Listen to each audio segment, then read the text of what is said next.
Listen now of a time long past, when sorcery thrived, and wild adventure was forever in the offing.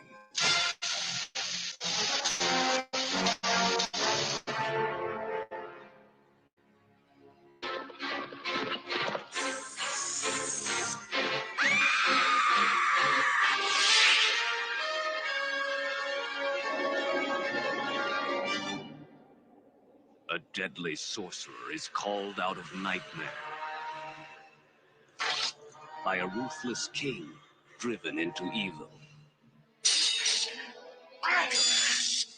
And a mystical sword is forged for a mighty warrior who rises out of legend to topple a kingdom.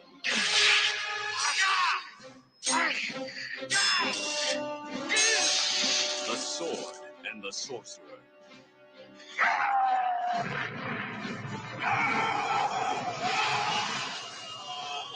myself raised you from the dead. How did I know what I was upon the world? Tell us where he is and save us all.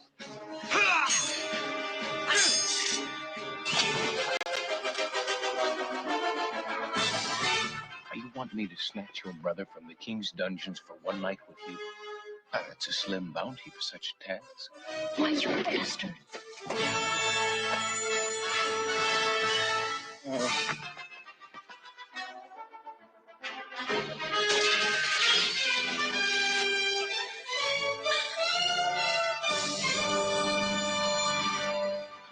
Time. One man will control the entire civilized world. Cromwell's power, Cromwell's bride, and Cromwell's flesh. Tell me why! A titanic struggle between good and evil that determines the fate of an entire dynasty.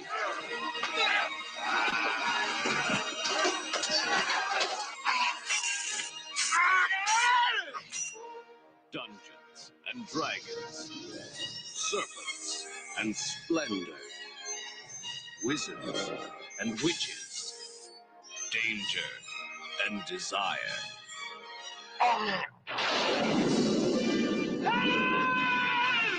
And the mightiest of all heroes, in the greatest of all adventures, the Sword and the Sorcerer. Ah, what a great trailer. Only that trailer could get away with saying serpents and splendor, and somehow it seems to work. Directed by my good friend, the late great Albert Poon, and what a mentor he was for me as a director.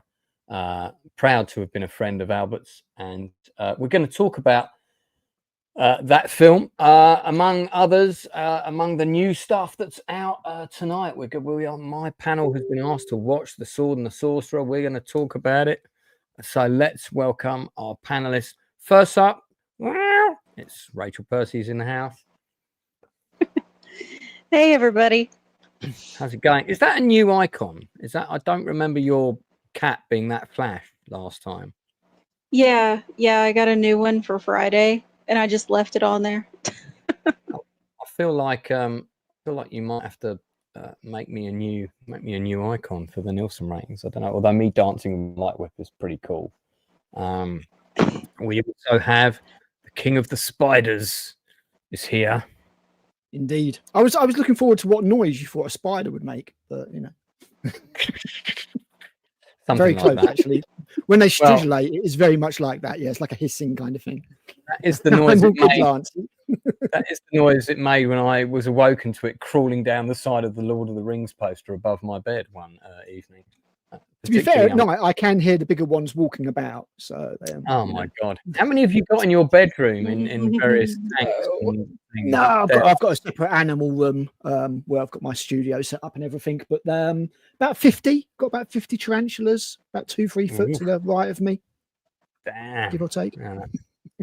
On that hairy 8-legged note, let us welcome the Mexican king of spiders himself, Stupenzo's in the Italian. house.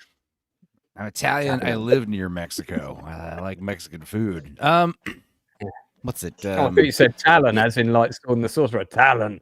No, Sorry, no, but you yeah. said Italian. You know, this movie, it's one of the few times where it's the only time actually where you've given me homework and I've already seen it. I was like, all right. And then on top of that, even if I hadn't seen it, I just watched most of the movie with the trailer there, giving away pretty much the whole damn movie. Yeah. Or at least all the cool parts, except for there's nudity in that one too, right? No? Yeah. That trailer was recut. Yeah. That scene with the ladies, they are not wearing anything on their tops. I tell you that. Yeah. Well, they've got very sort of very skimpy outfits. We'll get to that major plot device shortly, but yeah, we are going to talk about the Sword and the Sorcerer this week, and we'll dive into that now, as my guests were charged with watching it. This film came out in 1982.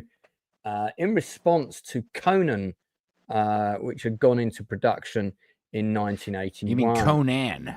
Conan, yeah. Because when you say Conan, I think Conan O'Brien. But when you say Conan, I'm like Conan. Okay. Barbarian. Conan the Barbarian. Yeah. Conan the Barbarian. Arnold Schwarzenegger's breakout film, not his first film. Oh, don't forget Jason Momoa. I'm just kidding. I know everyone forgot him. Been trying to forget that one. So this was very much a project conceived by a producer called Brandon Chase, who is still alive. I'm still trying to track him down and get him on the channel. There's been a great edition of this that's been released in 4K. If you've got a 4K player, which I do not. I have the vinyl soundtrack to The Sword and the Sorcerer. The soundtrack was done by a British composer called Brad Whitaker. It's a fantastic soundtrack if you can get a hold of it. And like I said, I've got a vinyl edition. Sadly, Mr. Whitaker's no longer with us. It tells the story of a series of warring kingdoms and how early on one kingdom led by King Cromwell defeated King Richard. Guess where those names came from? British Civil War. And the son escaped, Talon, the son escaped, depicted in this picture. He managed to escape execution, but the rest of his family are rather brutally murdered, including his brothers and his sisters and his mother.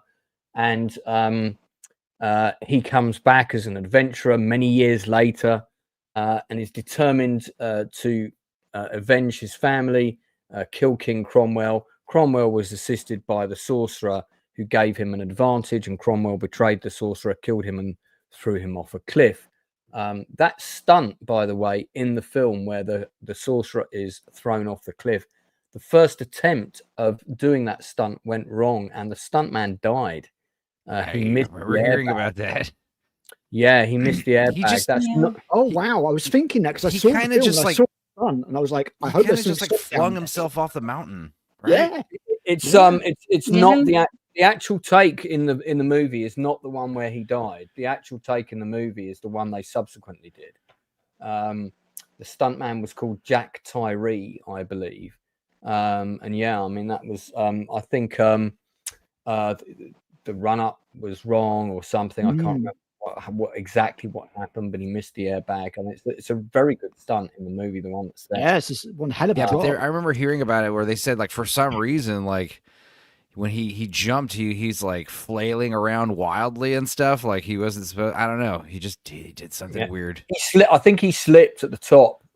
He slipped and didn't get the appropriate distance or something, so he misjudged.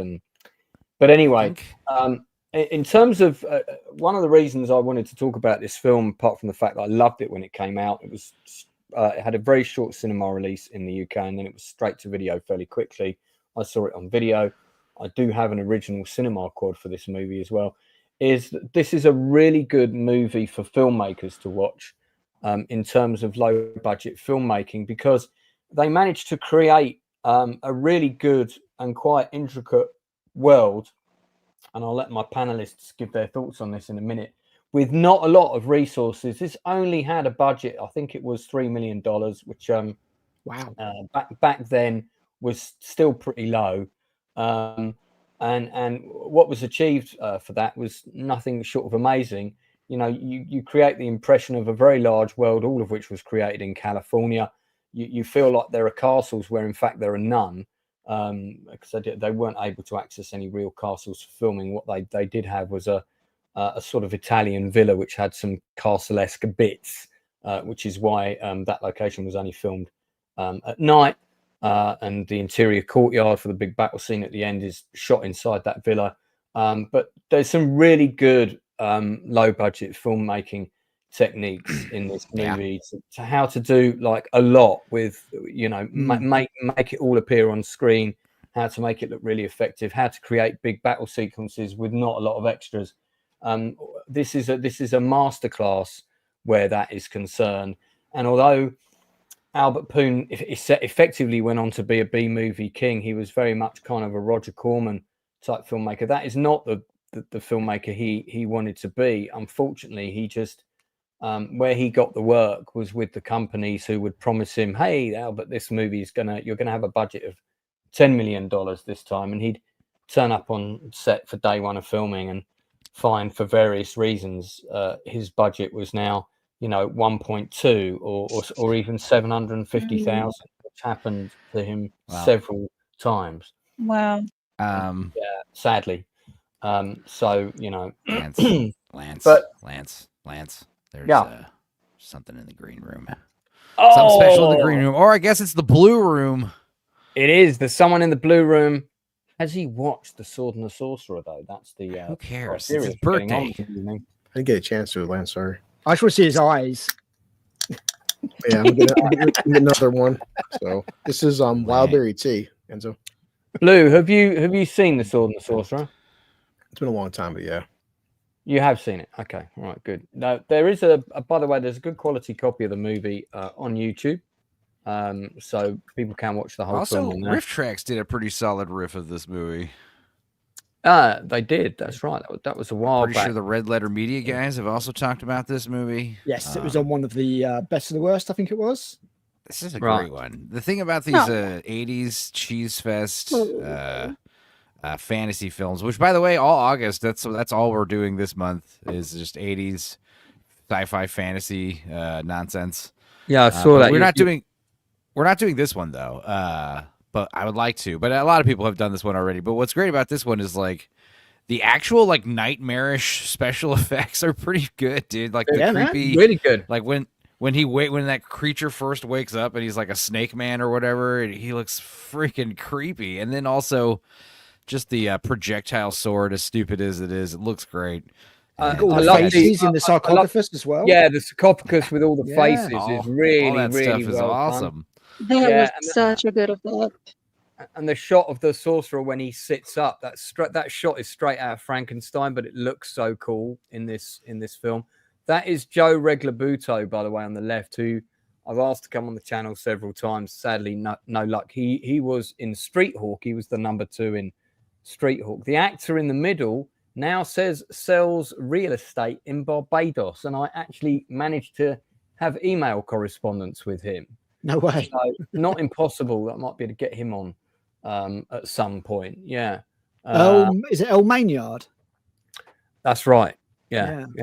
He's a bit heavier now. Now he's hench. This is this actor in the middle. This is Anthony. He's a really top Hollywood stuntman now. He owns a stunt ranch just outside of Los Angeles. He has been on the channel. And there's a great interview with him talking about the movie. If you look to his right, you'll see that is one of Al Pacino's right-hand men in Scarface. It's the guy who's banging on the door saying, let me in, right near the end, and he gets shot by the guys. He's one of the main henchmen in Scarface. This is the main interior courtyard set, which I believe was shot at that villa in Northern California. This is like post-battlefield. All of this stuff is like really effective, quite simple. This scene with the dragon archers I thought was really well done. So is this all on location, or have they used sound stages for this? No, it was most of it, but there were a few interiors, but most of it was shot on location in Northern California. Gotcha. Yeah. So I did love that scene where his hand got pinned to the tree. Yes. Quite a nice sequence. Richard Mole is very effective as the sorcerer in this movie, and kind of went on to have a really successful career with B films, did a lot of stuff for Charles Band. Charles Band's also been on the channel. Kathleen Bella in this, I believe wasn't she Melrose Place or something like that? Didn't she go on to do Falcon Crest or one of those? Had a big role there. She looks uncannily similar to my very first girlfriend, which is kind of weird. Who I saw this film with, and I remember saying to her, "God, she looks just like you." You know, looks like the Flash dance chick. A little bit. Is that Jessica Biel's?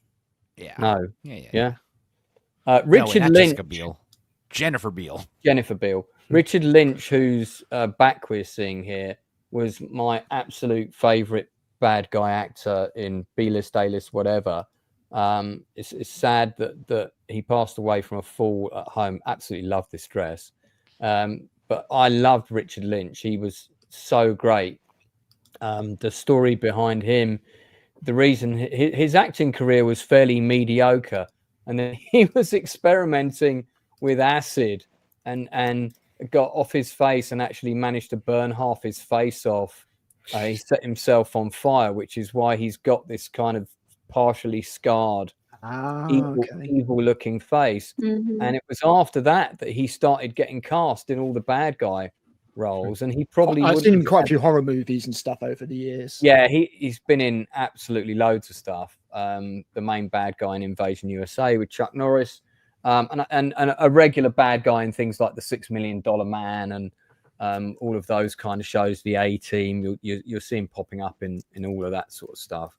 But yeah, I mean, just an absolute legend of an actor.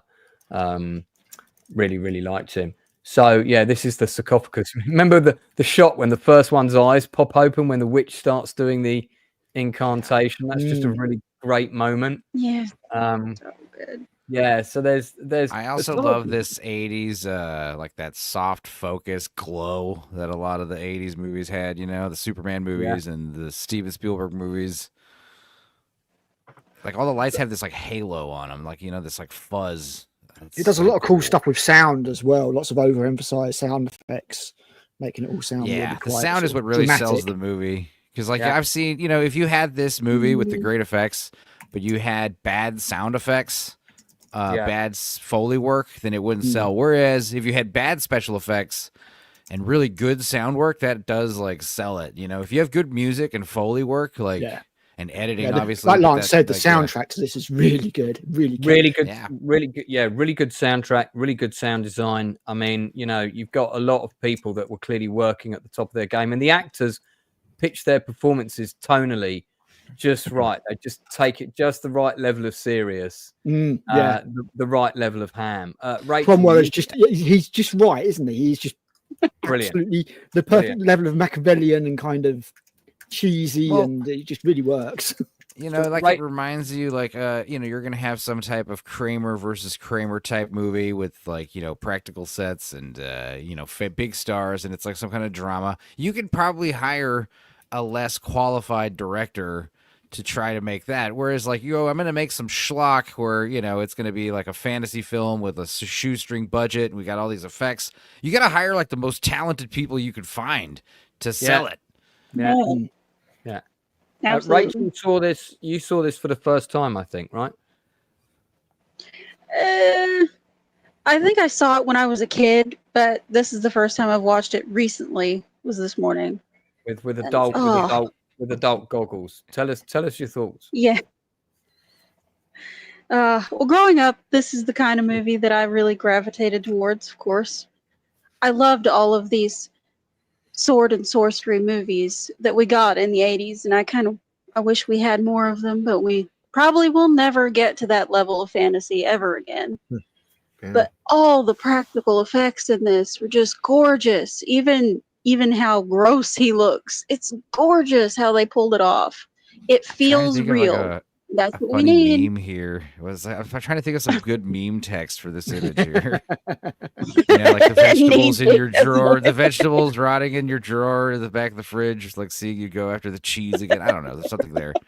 I don't know. My mind's going closer than that, so I'm not going to express it.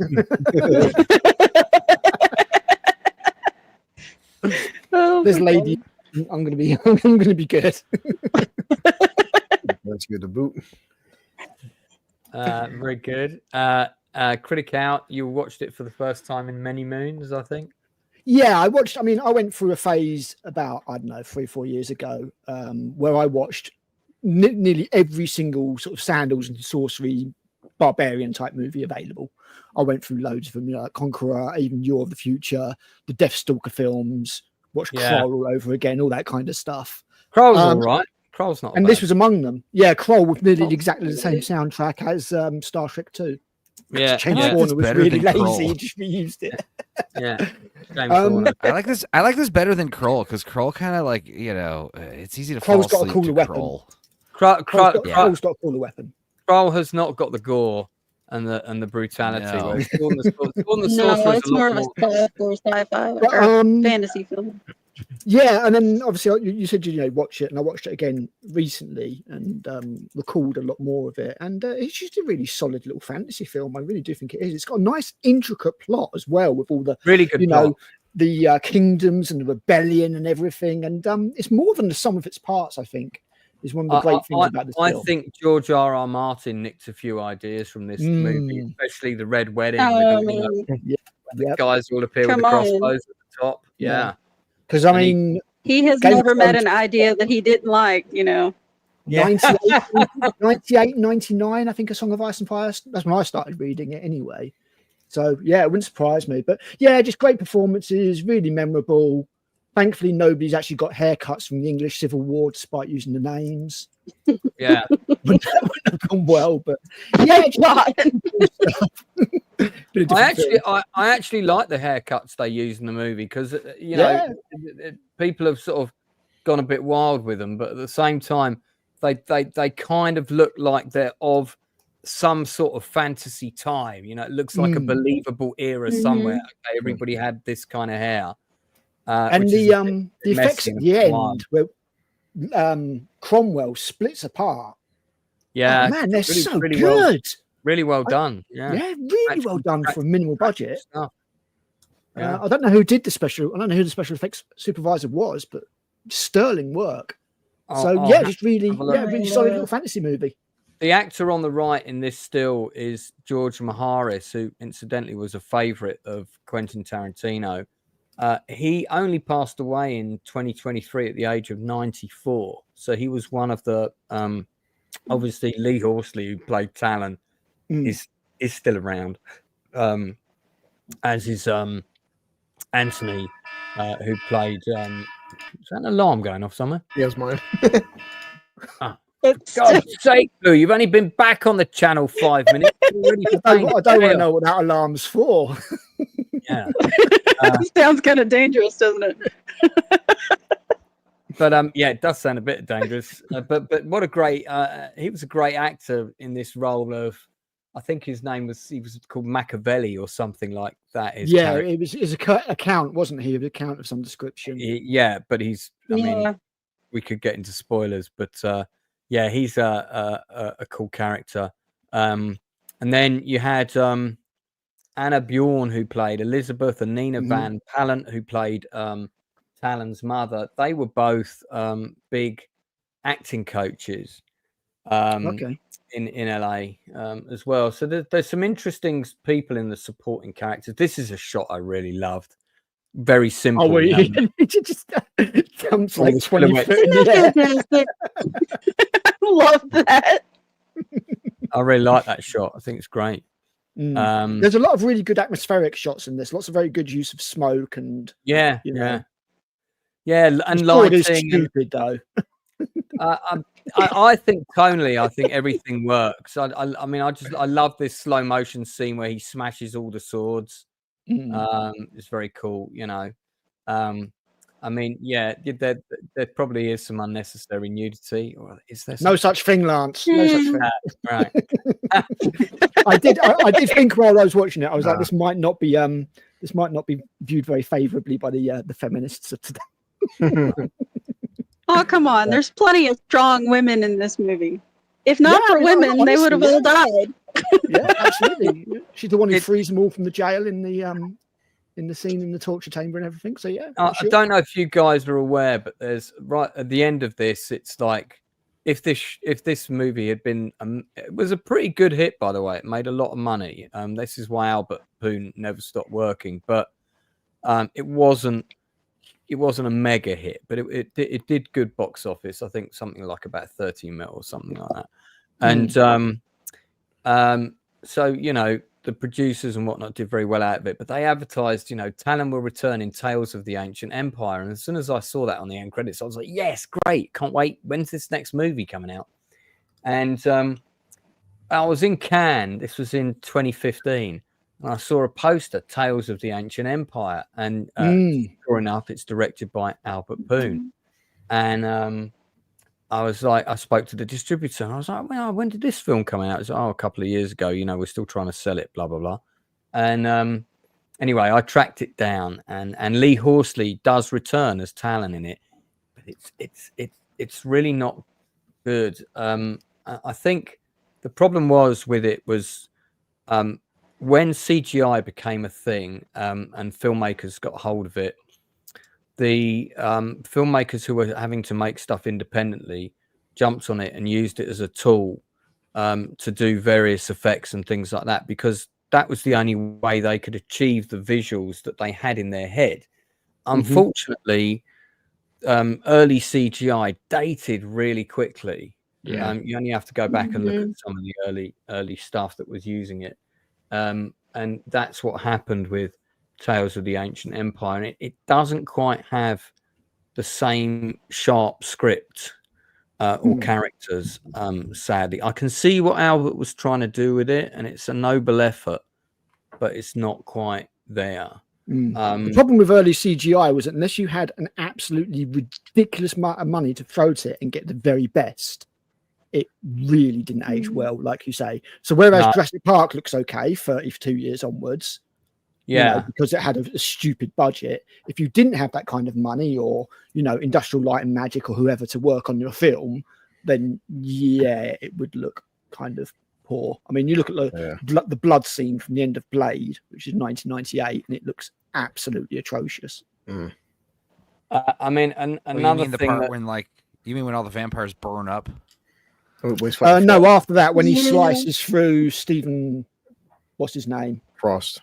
The character's name's Frost, but Stephen Dorff. Stephen Dorff. Yeah. And the blood all comes out, and he turns into a blood tornado. That just looks. I remember that. That looks PS2. Oh yeah, at the end of Blade. You're talking about the end of Blade. The end of Blade. Yeah, 1998. Yeah. So, you can't win them all. I mean, even now, some of the shots in Fantastic Four I thought were abysmal, to be honest, considering the age we're in now. I thought Galactus had a little bit of a Pixar quality that was not great. And the baby, freaky baby. So I've got to show you a poster for a film you might not have seen. So when Albert was in his final couple of years and he was fighting his brain cancer, and I would speak to him on a fairly regular basis, he was trying to make one last movie, and he wanted to do not his version of Dune, but a Dune type film about warring sort of families in space and this kind of thing. And he said, I've got a rough cut, Lance. Do you want to see it? And I said, yeah, great. And he sent me this private YouTube link to see a version of this film that was about 5 hours long that no one will ever see. So I feel quite honored to see that. This film went through various incarnations and various titles. And at one point, the title was this. And Star Warfare Rangers and the Cyborg Witch of Endor. No way! Hyphen Guardians of the Future. No, that's not real, is it? You know what Now that's a bothers me title. about this? You know what bothers me the most about this poster? All the subjects have different lighting. Actually, no, they all got shadows on the right side of their face, except for the Chinese girl at the bottom left. That's good. The soft fuzz, the lighting is different. But what really bothers me is in the upper right-hand corner, everything is justified. All the text, except for the words cyborg and nemesis, are just sticking out there. That if they just said from the director of The Sword of the Sorcerer, that's all it needs to say. That would be some perfect typography.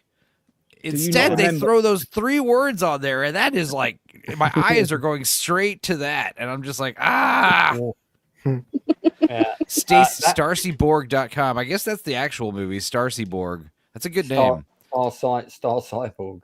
3 years after Guardians of the Galaxy. Star Cyborg, duh. I mean, Starcyborg. Starcyborg. I like the way you pronounce it. I thought it was good. I mean, what Albert tried to do with this film was actually really quite noble. He had a lot of really interesting ideas, and of course, he couldn't get the money. No major studio would back him. He was dying at the time, and this is why I got to see sort of early things that he was doing with it, and they shot a lot of it. It says here that the movie's called Interstellar Civil War on IMDb. Yeah, and also Star something or other a minute ago. Star Cyborg Warriors. It's gone through quite a few different titles. But that's another this is another triple callback. There you go. They fixed the text at the top. Yeah, look, they listen to you, Enzo. No, but it's not as good because now the text is all like it's staggered, so it does look okay, but it looked better when everything was justified, like the same width, I mean, this does now look you got very the production much like credits. the Now kind you of got the production credits are all small under Guardians of the Future. So again, there's problems here.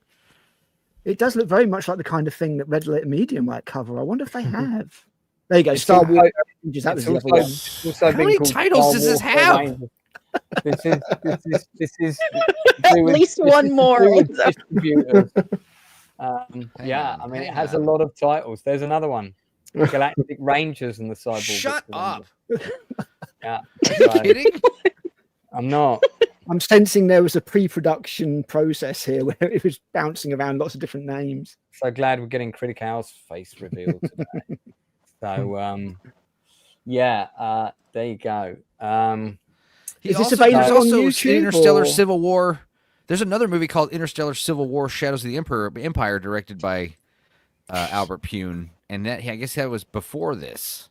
No, they're all the same. They're all the same movie. They're just various different cuts of the same. I literally can't remember what any of those titles were to look them up. Interstellar Guardians. Interstellar Guardians. Whatever. They're all the same film. Really? Yeah. Hang on. I just think it's a shame that a major studio never turned around and gave Albert a proper budget. He was always working for the B movie people. You would think after Sword and the Sorcerer he would have got something at least, because he did do it. I mean, he did a number of films that were pretty successful, but he always turned up and his budgets were always stripped. And you know where that money went, don't you? Into the fucking producers' pockets. Okay, wow. Okay, so check it out. Interstellar Civil War, also known as Galactic Rangers and the Cyborg Witch of Endor, also known as Interstellar War, Guardians of the Future, also known as Interstellar War, Shadows of the Empire, also known as Star Warfare Rangers and the Cyborg Witch of Endor. Yeah, there you go. I found a trailer for it. Well, we won't get into that today, but that's our homework for next week. I'm gonna check out this film. Please, let that be our homework. Damn it! I just want to see how long the titles take to scroll by. Well, I mean, you could probably track down about 5 different versions of the film to watch. Anyway, if those people watching, if you haven't seen Sword and the Sorcerer, you absolutely should. Yeah, it's a great movie. Yeah. Lots of fun. Ratings out of 10, please, panel. Enzo. A solid 8, because it gets bonus points for doing a lot.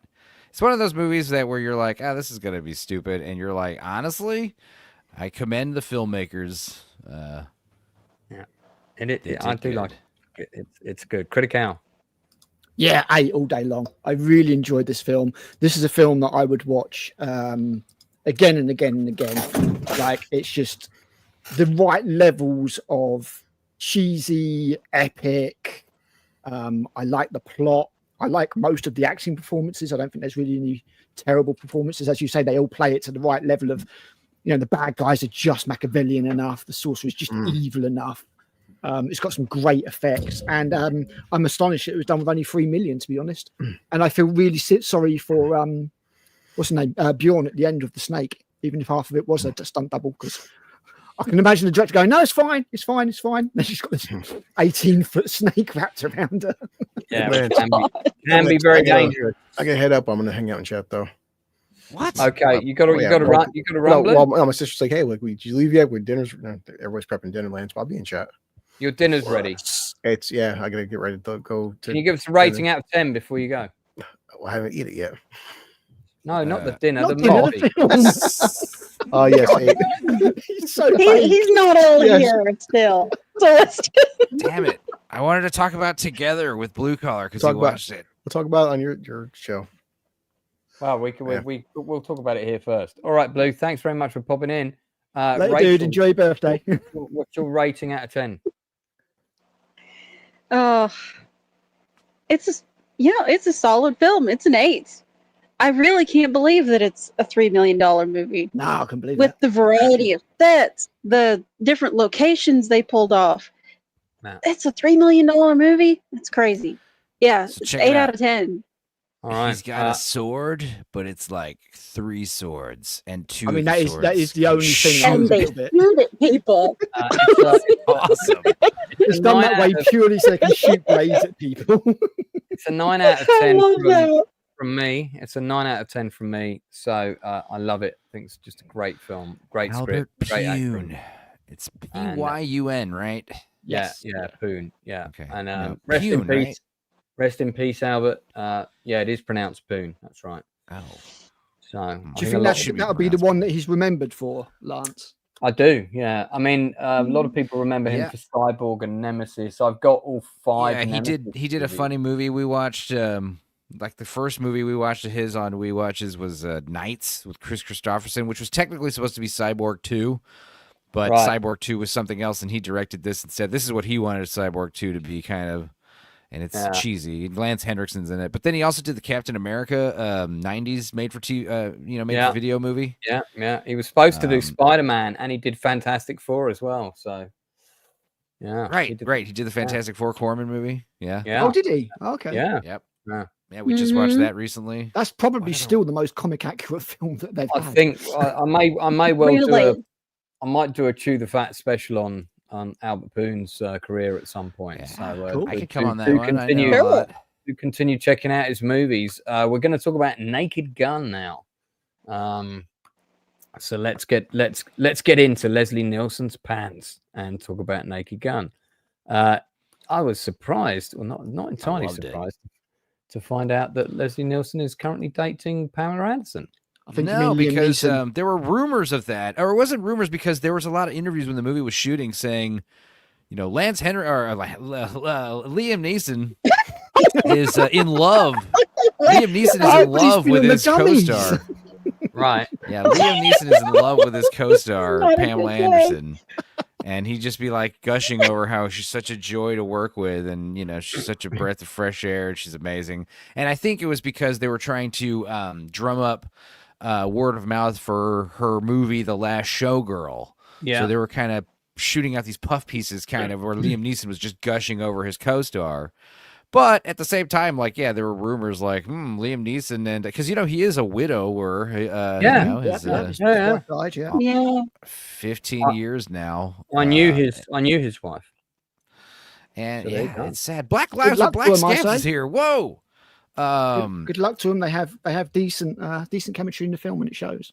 Yeah, they had some great. We watched a red carpet interview. I think it's confirmed they're dating. I mean, they should be dating. I mean, Yeah. I don't know.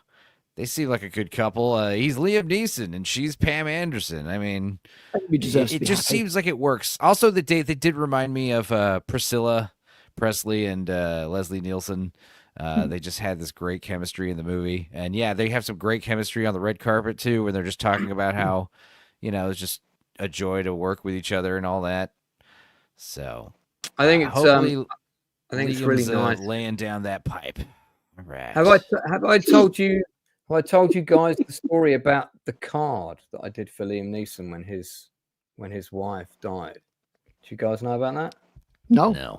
So No. I was trying to keep as busy as possible around that time because there were some bereavements in my family also, and we were in the middle of filming something, and I remember saying to all the cast and crew, right, we're going to do a card for Liam Neeson and we're all going to sign it. And everybody was like, why are we going to do that? And I said, because he's just lost his wife. What other reason do we need to do it? And who's a Liam Neeson fan? And various people put their hands up. And I said, okay, great. I'm going to make a card for him. You're going to sign it. So I made this card. This card was massive, right? I got a picture of these beams coming through the clouds that I took when I was coming over the bridge, coming into Victoria Station. I took that photograph the day my mother passed away. And I saw those those beams coming through the clouds, and that was my mum letting me know she was all right in my head. So I took that picture and I put that picture I had that picture printed and enlarged. I put it on the front of a piece of A1 mounting card, gaffer tape that to a second piece of A1 mounting card, and gaffer tape that to a third piece. And then all the cast and crew signed it. And then we realized we had space for more signatures. So what we did was we took it to every single theatre in London's West End, and we took it to every single cinema in London's West End, and we got all the managers and all the ushers of all the cinemas and all the theatres and all the casts of all the plays that were in London's West End at that time to sign the card for Liam. And eventually I took it into his agent, and there must have been close to 1,000 signatures on it. I've got a photograph of it. I've got several photographs of it, actually. And I sort of just, said, this is for him. A load of us got together and organised it. It was basically me that organised it. And Jason Flemyng was shooting Clash of the Titans with him, the remake version. Mm-hmm. And I said to him, ask Liam if he ever got the card when his wife passed away, because you can never trust agents pass on anything to actors, but you would have thought they would have passed that on. And he did get it. And he went, oh, my God, yeah, that was really great. All the London theatres and cinemas got together and they did that card for me. And Jason turned around to him and said, it wasn't them. It was a mate of mine that sorted that out for you. He didn't say to him who it was. And he said, really? He said, yeah, that was just one guy that organised that for you. True story. There you go. Cool. So he's going to come to your play in October, yeah? Well, you know what? Actually, maybe I should invite him now that I've talked about that publicly. That's the first time I've talked about that publicly. And absolutely should do. Chuck him an invite. That was in 2009. Yeah, maybe I should invite him. It's been a while, isn't it? It's been. I'm realizing that Pamela Anderson might be a bit of a size queen, actually, because Liam Neeson and Tommy Lee are like, substantial, huge, substantial men in that regard. She likes them big. Well, to be fair, after Tommy Lee, you're probably gonna, Yeah, exactly. I need another guy with I can't, yeah. Anything else is just rattling around. After the life that Pamela Anderson has had, and after the stuff that Neeson has been through, I think they probably are quite a good fit. I reckon, because they're probably both quite authentic, real people. I thought she came across really well in her documentary. I really I thought, you know what? I never disliked her. I always kind of thought she was just kind of cool. Not my cup of tea physically, but I just liked her. Good luck to her, man. Good luck to her and him. She came across well, and but there we are. I was surprised at her comic timing in the film. I thought she was very good. Yeah, she was good. The movie, I loved the movie. Yeah, I loved it. I'm seeing a lot of people saying it's not as it's trash compared to the first ones, and it has. I think that the second one's the best. The first one after that, and then I would put this one over Naked Gun 3. This one was funny. I'm sorry, it was. And that's another thing I'm realizing right now with this movie coming out. I know this isn't the example for everybody, Rachel, so don't get mad, but this type of humor is for boys. I think girls watch this shit. I tried to watch Naked Gun 2 with Meg, and she's just like, no. I'm just like, what? I'm like laughing every 5 minutes, like out loud. And she's just like, she like smiled a couple times, I think overall, like, just guys love this zany, spoofy humor, and I don't think every guy likes it. I mean, it's more for men who like cartoons. I don't know, but yeah, in the first 13 minutes, I had watched, I had laughed, I had chortled out loud at least 13 times. So I mean, that's definitely two people in love right there. Look at that. That's so cute. I love that. Yeah. That's so good for them. Yeah. I mean, But, you spend a lot of time with somebody when you're making a movie, don't you? So yeah, look, you want somebody who looks at you the way Pammy's looking at Liam right there. And you see how he's got his crotch like pointed towards her. It's like a dominance thing. It's like It wasn't the first thing.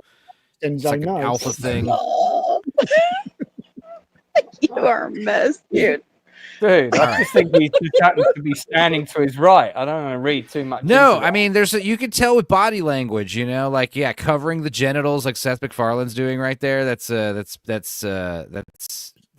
submissive. You don't want to do that. See, you want to point your groin towards your lady. You want to have it's a thing. Yeah, like this is. I hope you guys in the chat are writing this down. I mean, these are. Yeah, it's not like something that you do willingly. It's something that happens unconsciously. So when you see a guy doing that consciously, it's like, okay, that's his woman. He's kind of, it's like when Will Smith stands next to Jada, his crotch is pointed outward.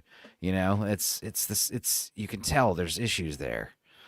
It's all body language. I'm not even joking. I'm not even joking. That's the best part. I'm being 100% serious.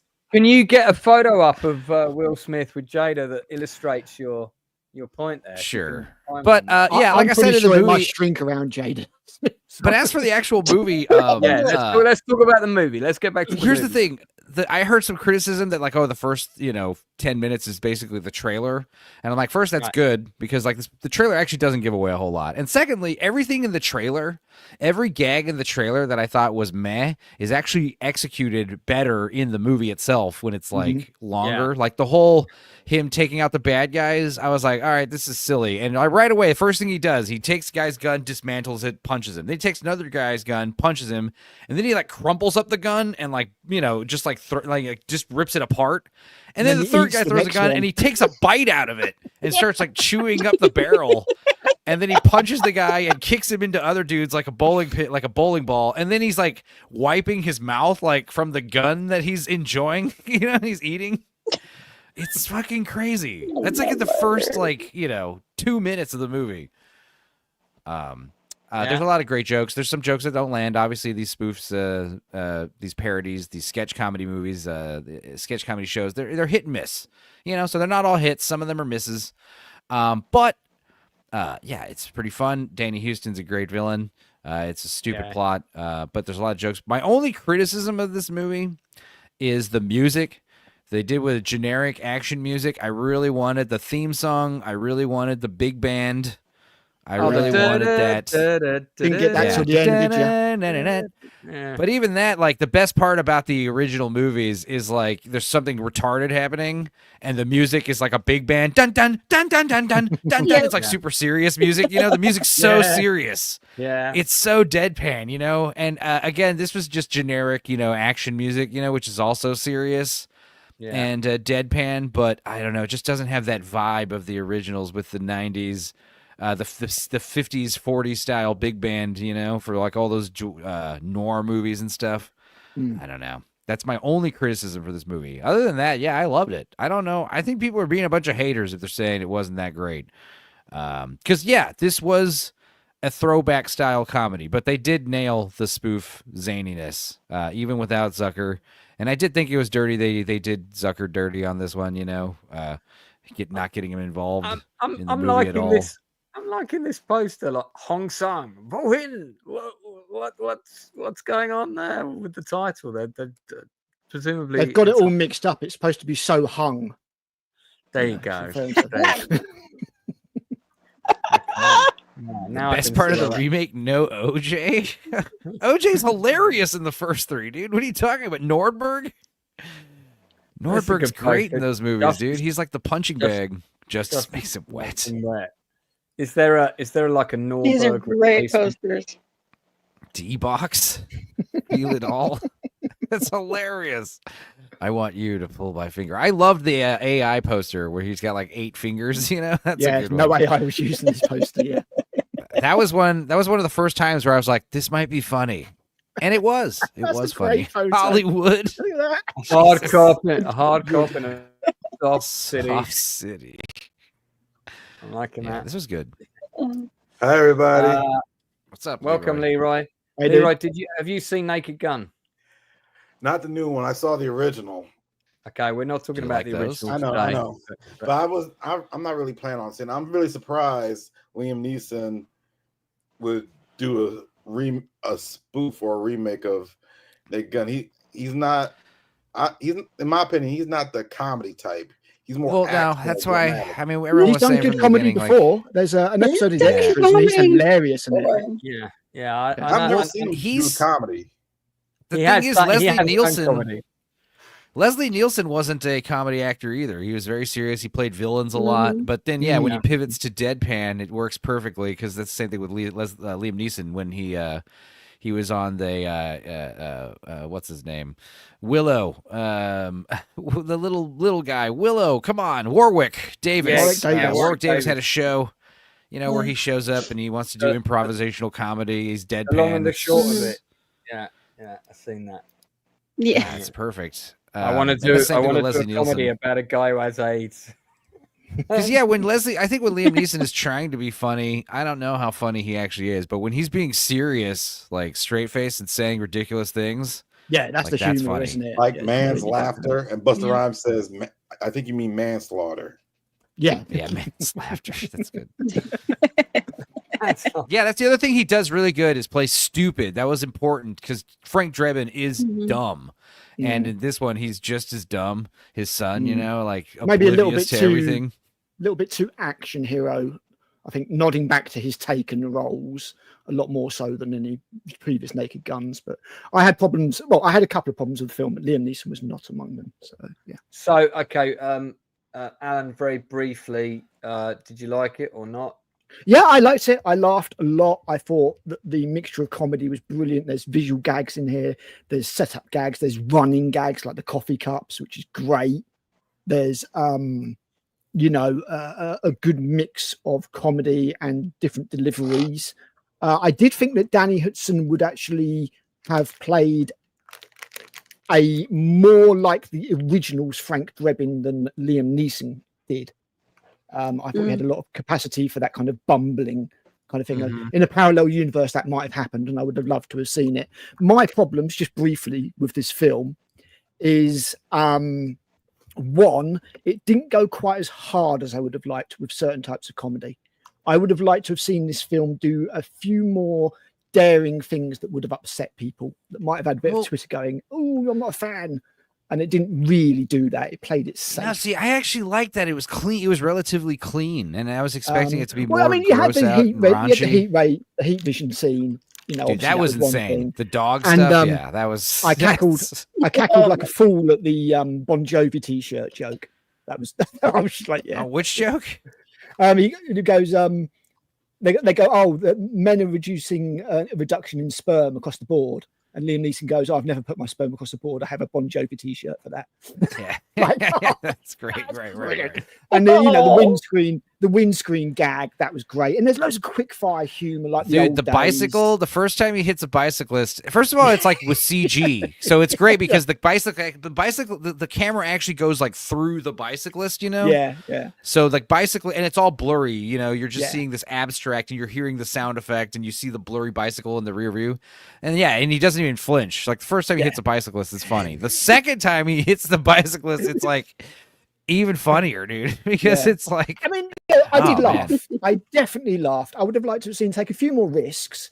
And the only other thing I didn't really like about the film was almost like the tone of it. The original films, you very much feel like the audience is in on the joke. This almost felt like an action film using the plot of The Kingsman with a lot of humor in it. It just didn't quite have the same tone. And again, as you say, Enzo, part of that is to do with the music that was coming across as a very standard action film. Part of it was the plot,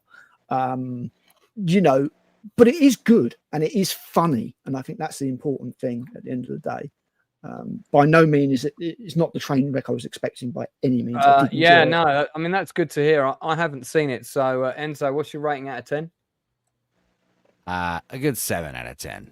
It's definitely. I don't know if it's worth to watch in the theater, but yeah, I feel like once this hits the streaming platforms, everyone's going to be raving about this movie. And how many people did you have in your screening, Enzo? How many people did you have? It was just me. Yeah. In my room. Oh, I see. Right, you didn't see it. The jokes. That's what I'm saying. Even watching it in the Indian Ocean, the jokes still landed. You know what I mean? Yeah. I was still. I had 4 people in my screening on a Sunday. 4. Yeah, Enzo, no, I may need assistance in that regard, links wise. It's not a film you need to see at the cinema. That's for sure. I would also recommend waiting till an HD copy drops at least, because I suffered through it.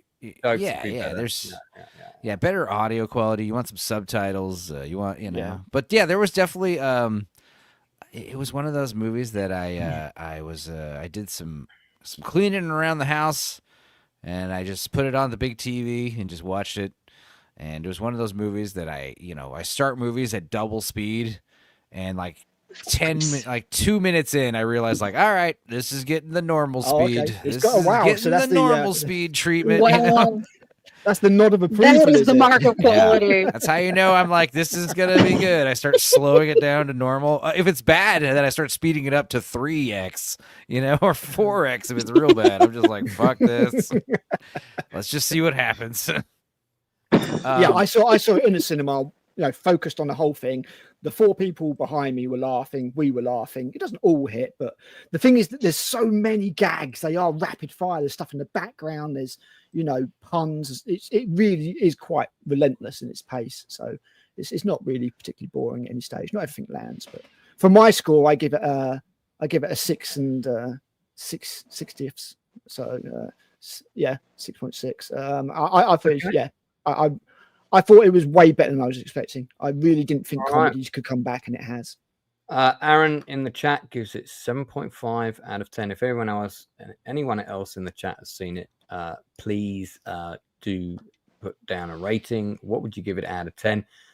I hope it does well, because it's got a budget of 42 million, and I think so far it's only taken 17. I'd like to see this make a profit. I would like. Val Kilmer was in Top Secret, says Smilex. Top Secret is my favorite film of this kind of genre of movie, and that was also made by the Zucker brothers, who made the original Aeroplane and Naked Gun and so on. Yeah, great film, Top Secret. If you haven't seen it, gags by the minute. How crazy can you get? I do love that film. It's good fun. How crazy can you get? Yeah. I would say Skeeting USA. Oh my God. Weird Al had a cameo in this one, as he did in part 2. And I think he's also got a cameo in part 3. Yeah, he's in all of them. He's all 3 of them. Yeah, you're right. Yeah, he's in all 3. Yeah. He's on all 4 now. Yeah, that's great. All 4, yeah. They've all got roughly the same run time. The beaver in this one from the third one is in this one. Yeah, nice beaver. So that's in his apartment and stuff. There's lots of little nods. It's quite affectionate to make it. Right, we're gonna move on. I've got an interesting. Let's share my screen real quick. Yeah. Did you? Oh, is that for that picture you've got? Oh, yeah. Let's see here. So here we got several pictures of Will Smith, and you'll notice that his groin is either pointed outwards, straight ahead, and hers is also straight ahead or pointed towards him. So again, straight ahead. Her groin pointed towards him. Her groin pointed towards him. See what I'm saying, guys? It's all psychological. Also, some memes.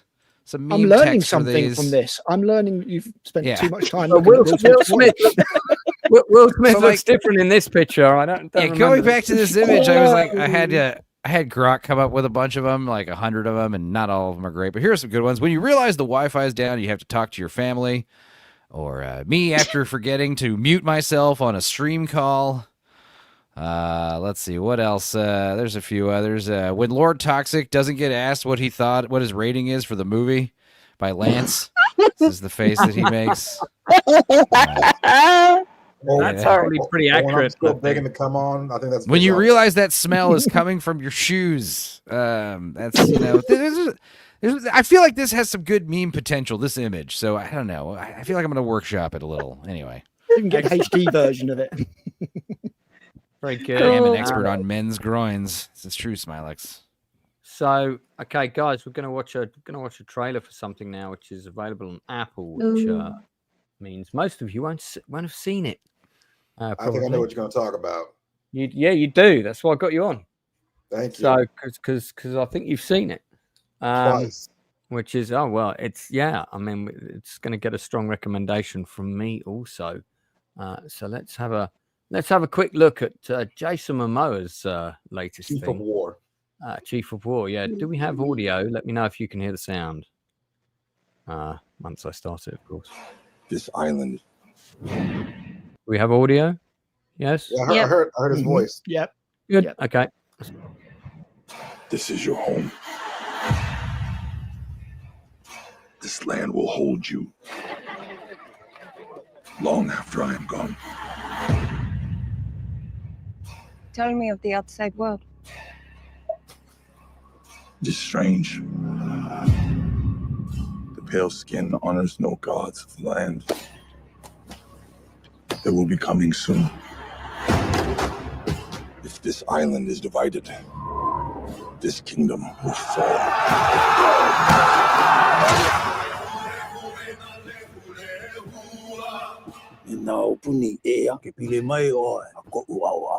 Alcohol makeana. Kaiana is the fist of our people.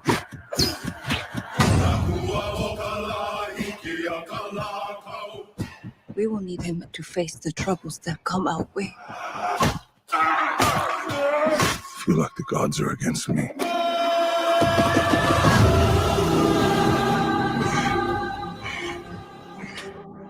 Our gods are the same in that way.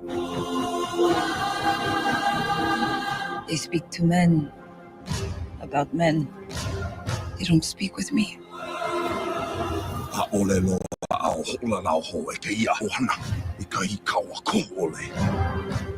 to fight.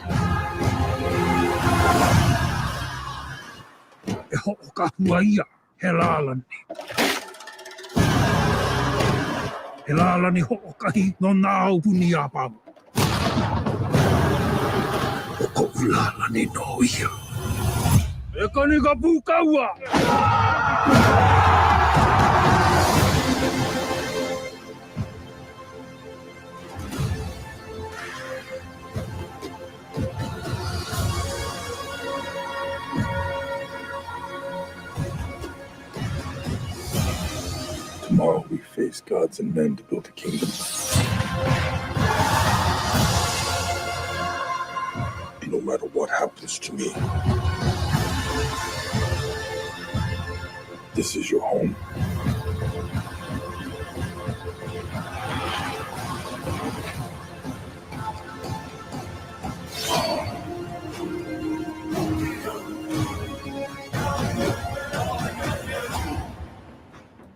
Right.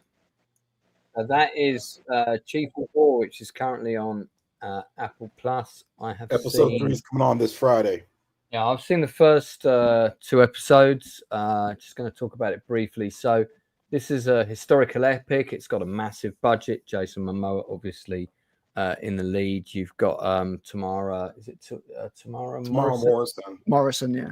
Yeah, he's also in it. He's also very good in it. It's a historical, very much in the kind of tonally in the ballpark of Braveheart.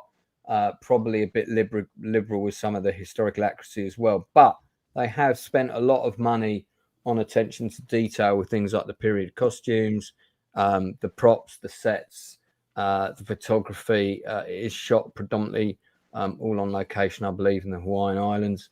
And I have to say, it's very good. One of the things I really like about it is they have the natives speaking in their actual language with subtitles, which for me is a massive plus. Yeah. And I just think agree 100%. Yeah, it just makes the whole thing feel so much more authentic. We haven't got the evil white people haven't turned up yet. It's all at the minute. It's all about the war between the 5 tribes and this prophecy about one who would unite them all, basically unite the islands. It's absolutely fantastic. If you like your kind of historical stuff, I massively recommend it. I give it a straight 9 out of 10 so far on the first 2 episodes alone. It's really good. It's also pretty brutal. It's pretty gory. It's not for kids. Nice. And also, Rachel, you are going to see more men's tight butts in this than all the other movies you've seen put together. Well, Oh, I like how right. the Mimosters is putting on some weight. He's got a nice beer gut going, which is good because these impossible beauty standards on men. You know, Yeah. Oh, he said that unless they pay him, he's not going to go through all that to be buff. He doesn't want to do it. Maintaining 5% body fat is like, fuck off, dude. You're He's living like a got slave. Major G-string butt shots all the way through this show. I mean, there's just lots of male. At his age, it's harder and harder and harder to get that weight off. Can I say something? Yeah, so Leroy, give us, well, you can say a bit more than something. I'd like to hear your overall thoughts. And Well, your I love the rating show. I completely love the show. Like you said, the fact that speaking native Hawaiian is a bonus plus. And you talked about the evil white man has come. What I liked about the show from a historical perspective is that they're showing both good and evil from both sides, from both the non-white side and the white side. In episode 2, so far, only the good white men come, but also, even though the good white men come, they don't take over the show. It's still a Hawaiian or a minority show who's still especially from a historical perspective. And the character that Jason Momoa plays was a real person. And, he was. That's right. And he did leave Hawaii. He didn't go to England, but he went with the British to China and the Philippines. Then he came back. So I can't pronounce his name very well, but also because Jason Momoa is like 6'5", according to historical records, the guy he plays was between 6'2" and 6'5". And also what I noticed about a lot of the Polynesians, not just the Hawaiians, because I've actually met people before I joined the military. I actually met in Texas. I went to school in Texas for a while. I actually met some Samoans. They're not morbidly obese people. They look like they're morbidly obese, but that's all muscle. And it's amazing how strong they are. And after seeing this show, I can see why, because there's no weightlifting. They everything they do is from nature. You got to be, that builds up a lot of body strength. That's why you see a lot of Polynesians take up either professional boxing or professional wrestling. You see a lot of them in professional wrestling, and they don't look like that they could. I remember I did a job one time with my cousin, and we were moving for a Samoan dude. This dude was like 6'2", 300 pounds, but he carried an entire refrigerator by himself on his back, and I'm like, whoa. And so don't be surprised at the strength of these people on this show.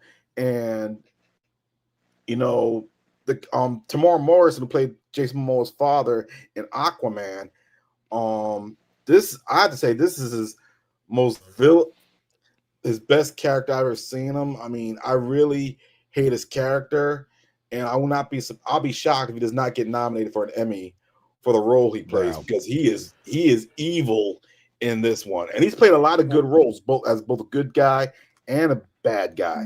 But this one takes the cake. You are going to want him to see him die. And the person who I kind of feel sorry for, who I also thinks is a good character, is the person who plays Tamora Morrison's son, the Prince, who is really good friends with Jason Momoa's character, but it's like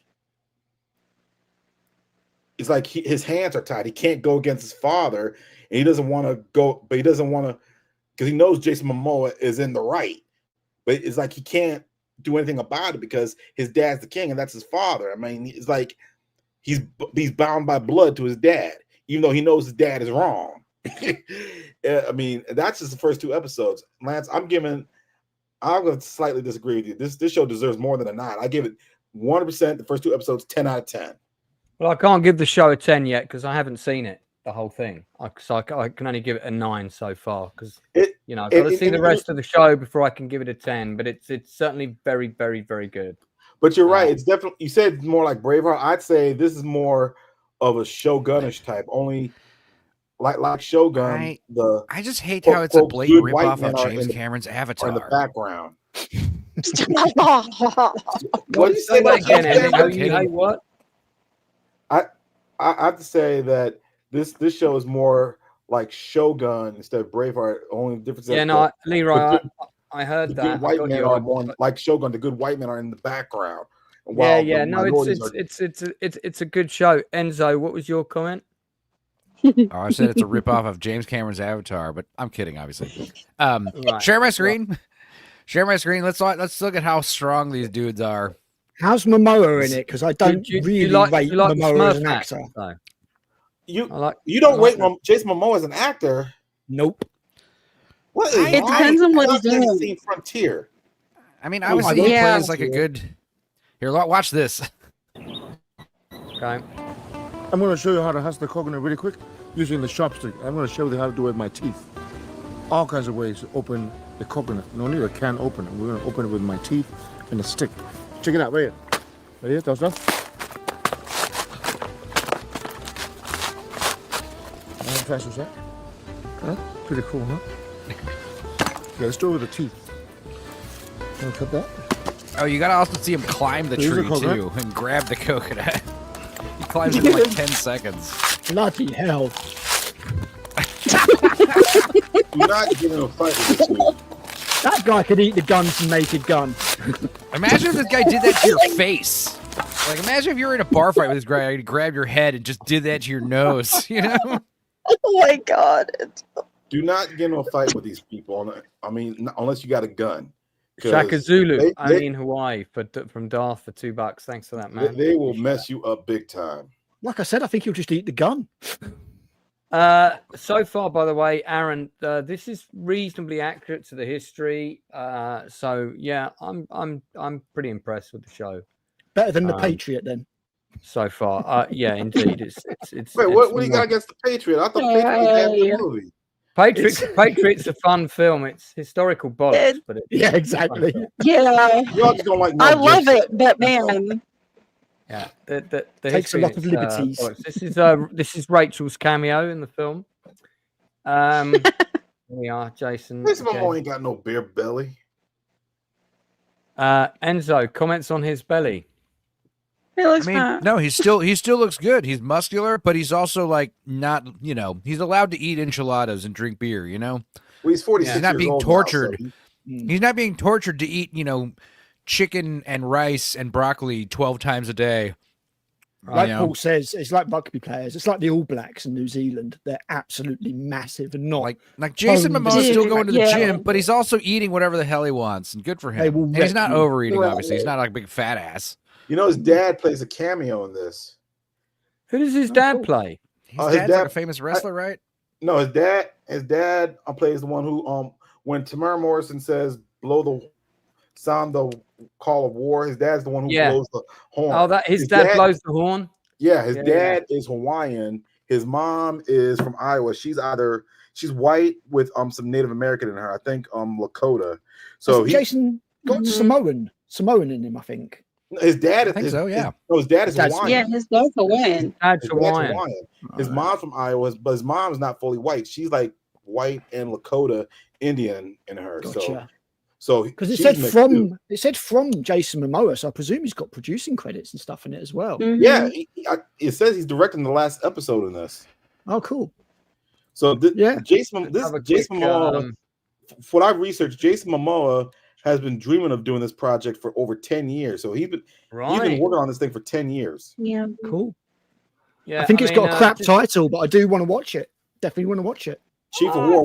Why is that crap title? It's a generic title. It's really generic. Yeah. It could be about any race of people at all. It's just there are a lot of really good actors in this. The women are very good. I'm not familiar with any of them. I'm not sure how to pronounce these names. Teo Henpenea, and then we have Luciane Buchanan. That's a little bit easier. Tamara I Morrison feel like is I always butchered good most of call. them. Just Scottish in her background.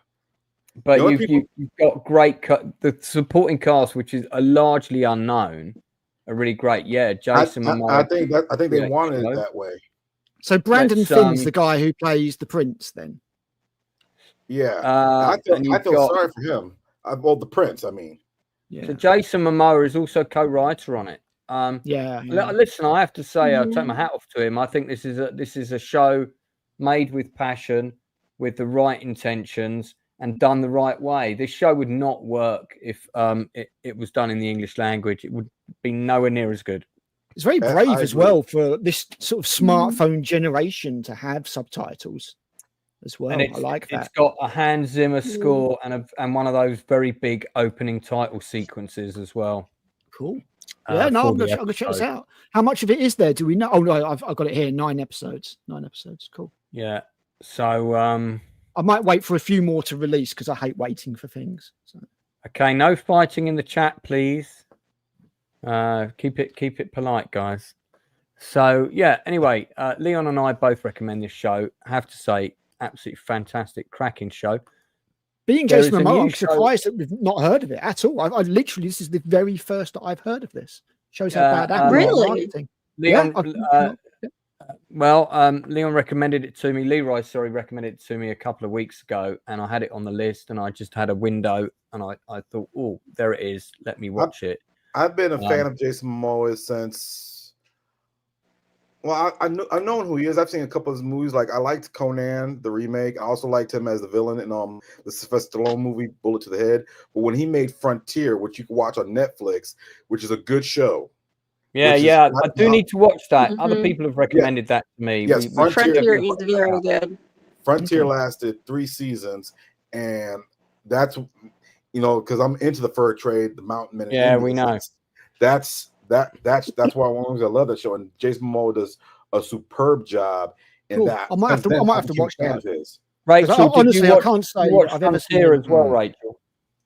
Yeah, I did. And one thing about Jason Momoa, yeah, he can be where people don't think he's really into it. He does tend to, in the big blockbusters, play the same kind of character. But when he's invested, when he's actually in a role that he wants to play, you can't beat him. Oh, wow, if he cool. wants to be there, he's great. If he doesn't want to be there, he will give you whatever the director wants him to do, which is usually just stand here and act tough. And that's Frontier, yeah? Okay. Yeah, Frontier, he's fantastic in that. Fantastic. All right, we're going to move on. We're going to move on. We're going to talk about before this you now. do, this is on Amazon. Sorry, Andrew. I got a handful of less generic titles for this Hawaiian Braveheart show.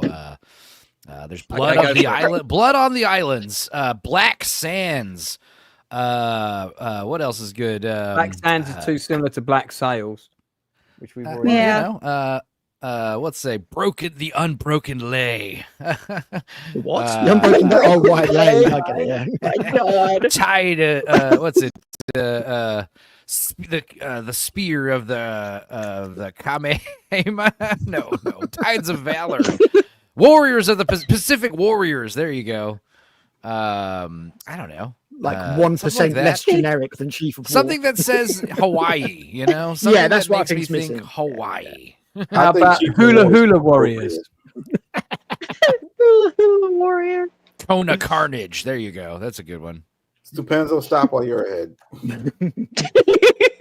I'm not sure. I was never ahead. Has anybody seen Assassin? Currently, I never even heard of it. Anyone seen it? No. Again, that sounds like something that's been called The Assassin about 10 times. No, I've not seen it. Okay, it's not terrible. I will say it's not terrible. I've seen the first 3 episodes. I think the whole thing is on there. Keely Hawes basically plays a retired assassin who's gone to ground, hidden on an island in Greece. Her son comes to visit her, which unfortunately enables people to track her down.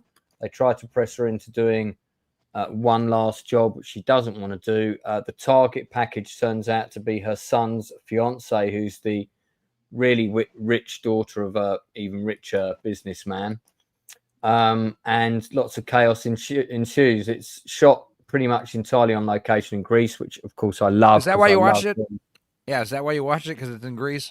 Yeah, that's pretty much why I watched it, because it was in Greece. Freddie Highmore's fine. Keely Hawes is pretty decent in it, but it definitely felt, you can feel the box ticking as you're watching it. And it Freddie was Highmore, like, where have I heard that name before? At one point they were going to make they clearly at some point were going to make the son gay, and I could almost hear the conversation in the production room going, no, let's not make him gay. Okay, we'll have a line about he had an experience at college once, and we'll make a joke about it, and the mother thinks he's gay because of that, but he's not. And so that was all kind of in there. It's okay.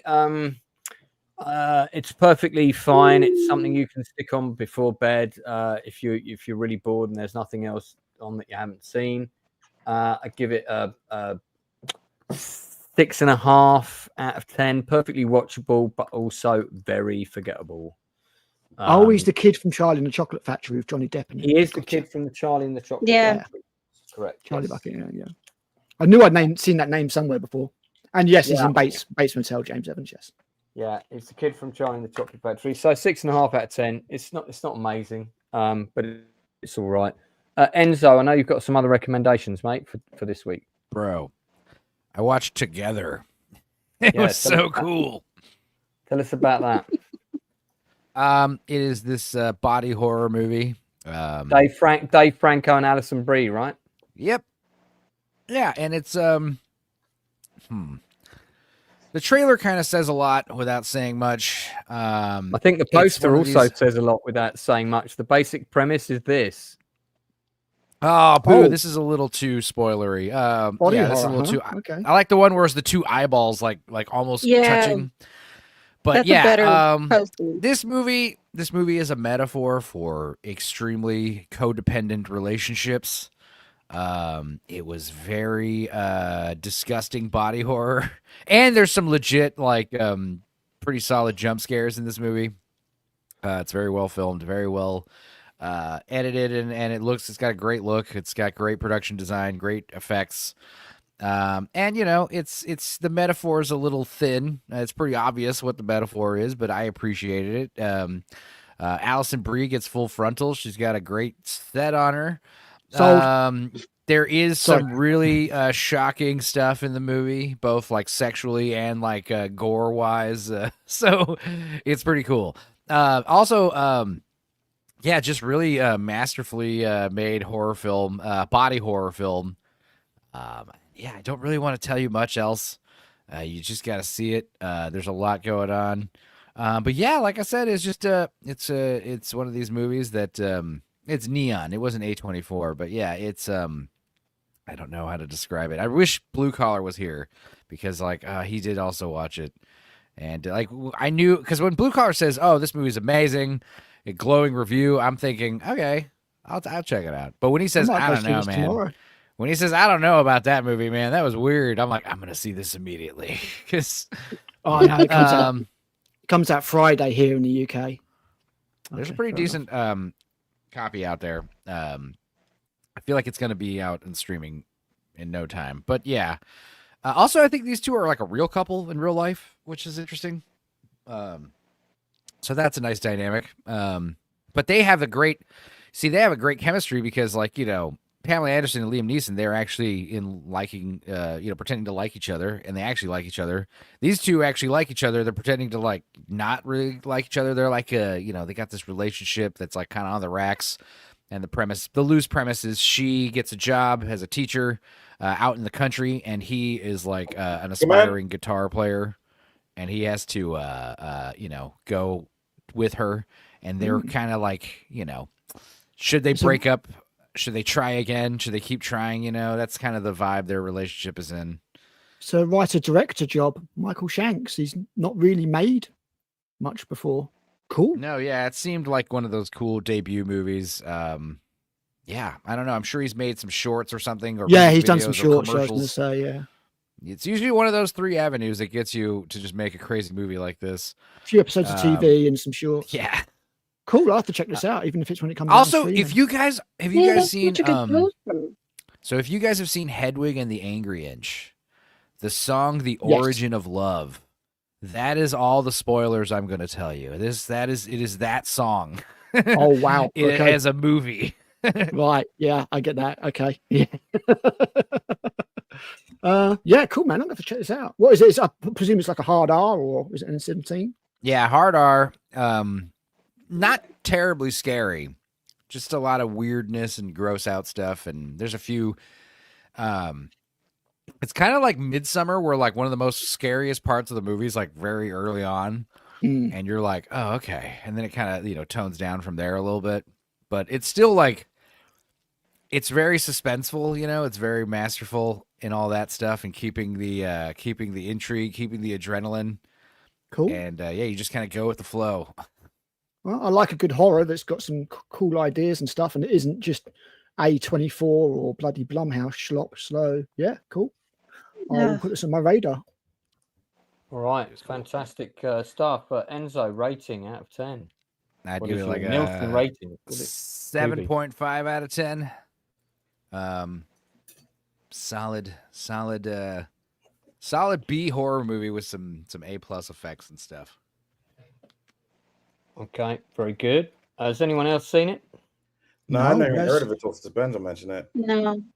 It's not out Right. here yet. Another week. Well, it sounds like there's some valuable lessons to be learned there on codependent relationships. Yeah, it's very stuff. David Cronenberg, James Evans. It is very Cronenbergian.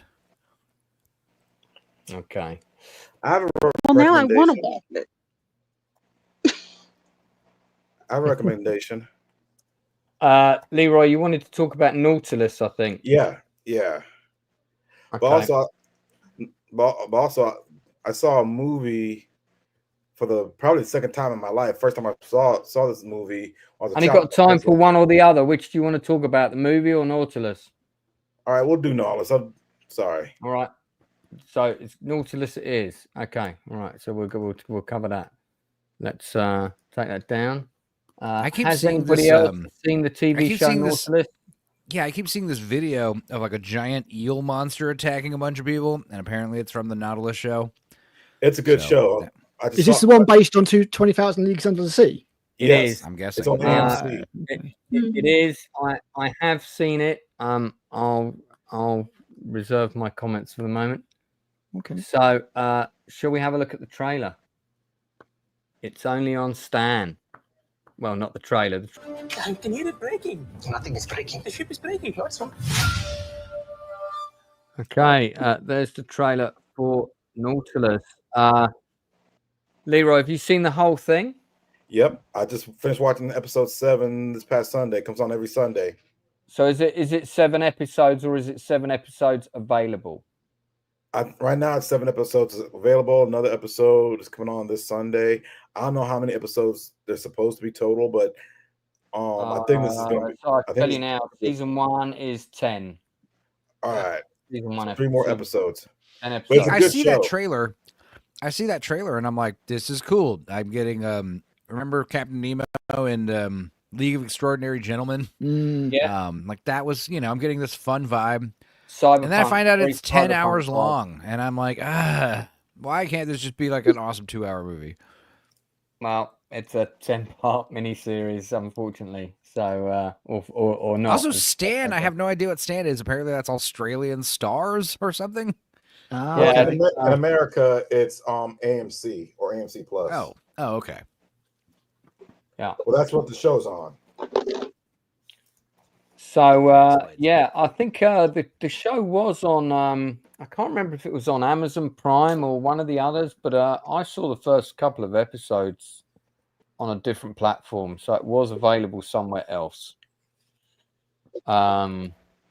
Just to let you know. And, What do you think, Lance?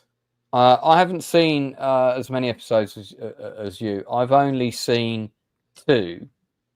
All 10 episodes are actually available. So you might be on a format where it's dropping weekly, but actually all 10 of them are available. I saw the first 2 episodes. I liked some things about it. I like the look of the show. I like the technology. Anything with a World War I ironclad battleship in it, I'm definitely there. because you don't get to see them in movies very often. They're always fun because just because they're quite clunky and they're not so precise as the sort of war machines that would follow, which makes them more interesting. And the prow's the wrong way round. Yeah, and but I like the alternative look that they've gone. This is not a historical film; it's a fantasy fable series, and that's absolutely fine with me. But some of the effects are great, some of the effects are shit, and the balance is not great with them. They're not consistent. That was a problem for me because it kept taking me out of the show. Some of the writing was good, some of the writing was weak, some of the acting is good, some of the acting is not good.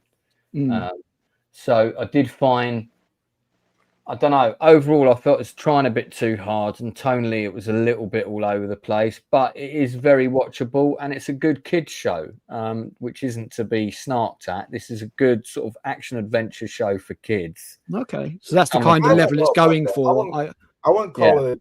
I wouldn't call it a good kid show because of the violence. But well, I didn't think it was that violent. I've only seen 2 episodes, but I mean, it wasn't watch like the rest of the show. Watch the rest of the show. What? Watch the rest. When you get a chance, watch the rest of the show. You'll see what Okay, I'm well, talking about. in the first 2 episodes, that's all I've seen. So, I saw the colonial aspect that they were going for and the kind of commentary, and I didn't think it'd be a kids level thing at all. But that's interesting. It felt like Pirates of the Caribbean meets Blade Runner. Hey, so, what?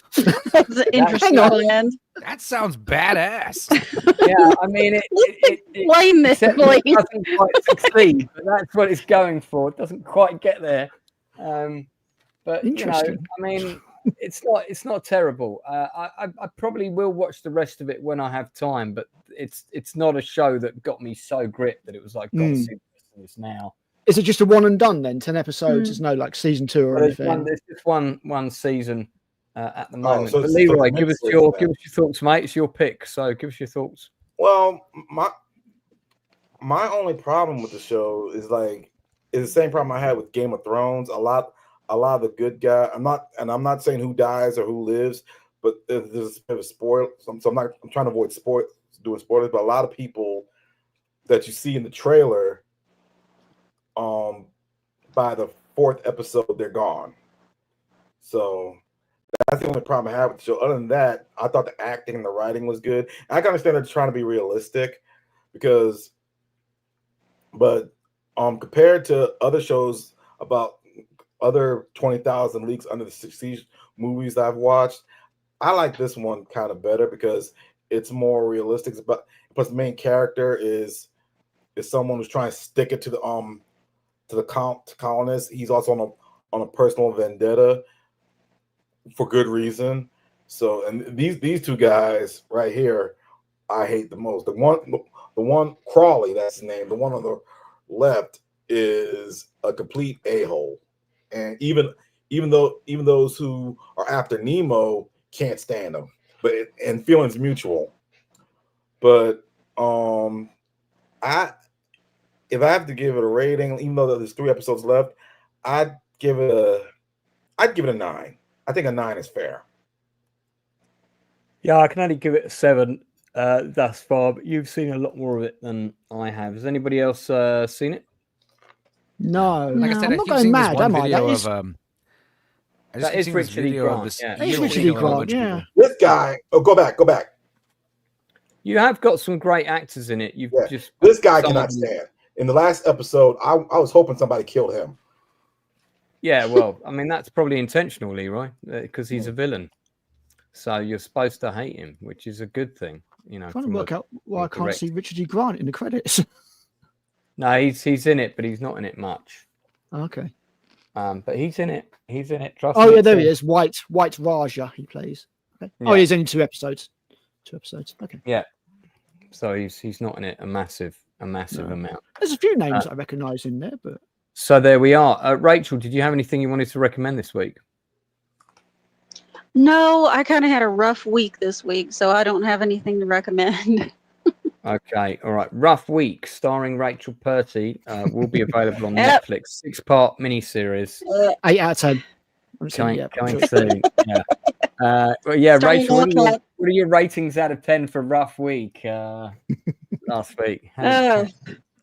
Is Is that a 1? Yeah. 1 out of 10? Yeah, give it a 1, definitely. Last week do was not a 1. Sorry to hear that. And that was without even watching a really bad film. Well, Al, you were do there have- when I lost the Al, ability do to you have speak another Friday. recommendation? I do have a recommendation. Yes, I saw a film on Amazon the other day, and I was quite pleasantly surprised. You've probably heard of it. I had not. It is one of Ben Affleck's films, a Ben Affleck directed movie called The Town. Oh, yeah. That was a good movie. I've seen that. I saw that at the cinema. Yeah, I had no idea. I've never seen it. I mean, I saw Argo, and that was a great film. This is not that much longer afterwards, I think. The Town's the one about the brothers there. That's right. Yeah, the Bostonian brothers. It's got Jeremy Renner in it. Pete Postlethwaite doing a hilarious Irish accent. John Hamm plays the FBI agent. It was just very good. I rate Ben Affleck as a creator, as both a director and a writer, and an actor, in all honesty. And it was just a solid movie. Argo was very much his baby. Argo was great. That's about the sci-fi film that they're trying to make, isn't it? Well, it's about the cover story for the sci-fi film, so they can get the Canadian people out of Iran. That's it, out of Iran. Yeah, it's the cover is the sci-fi film, isn't story, it? Yeah, that's right. That was a good film. But this was also very good. Really enjoyed it. Nothing amazing to stand out about it. Just a solid 8 out of 10, every day long, good watch. It doesn't shy away from any violence or any kind of drama in it. The characters are compelling. Ben Affleck maybe could be considered to be guilty of giving his character a slightly meteor role. Yeah, maybe just giving himself the lion's share. And maybe the ending is slightly skewed as to what you would expect, kind of thing. But I did enjoy it. I mean, for a random Amazon watch, it was one of the few things that I would feel the need to recommend. And if you've not seen The Town, it is a good film. I agree. It's a good film. When I went to see this at the cinema, for whatever reason, I was expecting it to be of a similar standard to Heat. I thought that's what I was going to get, something in that ballpark. And what I got was sort of more kind of what's that river film called with Kevin Bacon in? Is it Mystic River? Mystic River. Yeah, Mystic River. Tonally, it's very in that territory. These characters could live in the next town along from where Mystic River is set. It's kind of like if the Boondock Saints went bad. It's a very somber, cold, bleak world. Yes, that's fair to say. And very grim and very downbeat and sort of gritty and real. And in that sense, it's a good movie. I think when it was trailered at the time, I think the way they marketed it was going to be much more a kind of your faster paced kind of action film, and it has got action in it, and the action in it's good, but it's much more a cerebral film, which is what Affleck was going for, which I don't think I quite like actually, because it allows some character dynamics to be set up, Lance. If it was just all action all the time, you wouldn't get the dynamics between Jeremy Renner's character. It's not a criticism of the film. What I'm saying is, unfortunately for Affleck at the time, I think there was a lot of the marketing set up a lot of fake expectation. Gotcha. Of the kind of movie we were going to get. So I went in sort of in the mood for a certain type of film, and I got a very different type of film, a good film nonetheless. But when I saw it at the time, it wasn't the film I was expecting to see. Gotcha, and that's just not the film of the movie at all. It was still a good movie. I would agree with you. I've seen it since. I watched it again, I think around 2017 with my ex-partner, and we both quite enjoyed it. It was a sort of afternoon. I can't remember if we put the DVD. I think I've got the DVD of it somewhere. Yeah, it's just a shade over 2 hours long, so it doesn't really outstay its welcome. It's all round. It's a good family heist crime film. It's got it's very similar to At Close Range, the Chris Walken movie, which is, by the way, absolutely outstanding film if no one's seen it.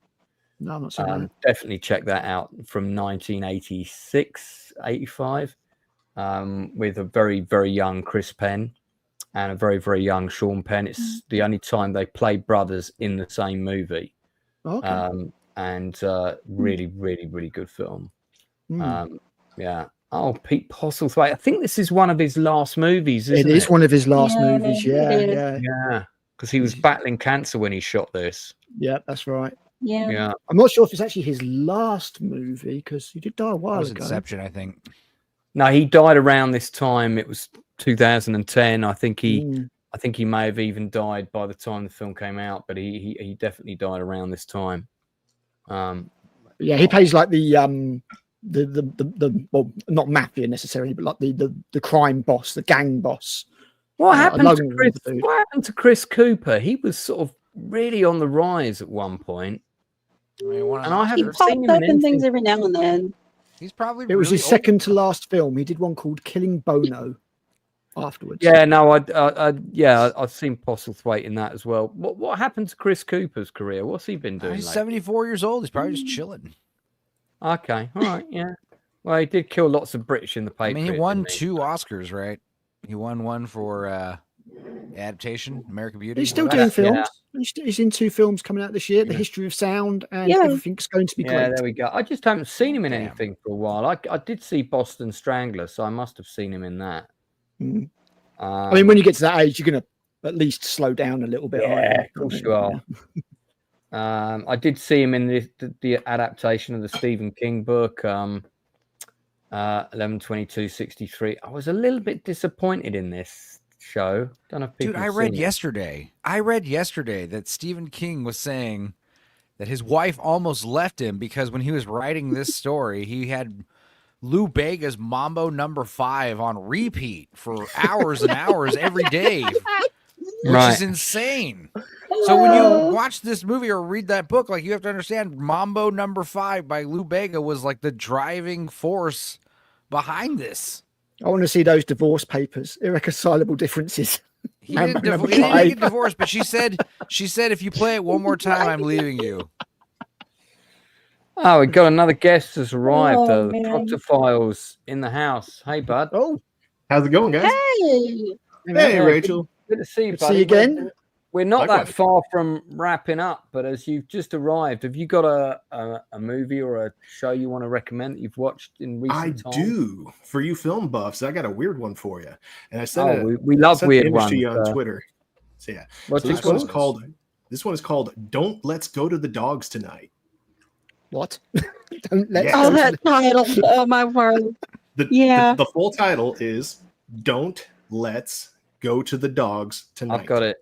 Okay, yeah. Nice. This looks interesting, I have to say. I like the poster.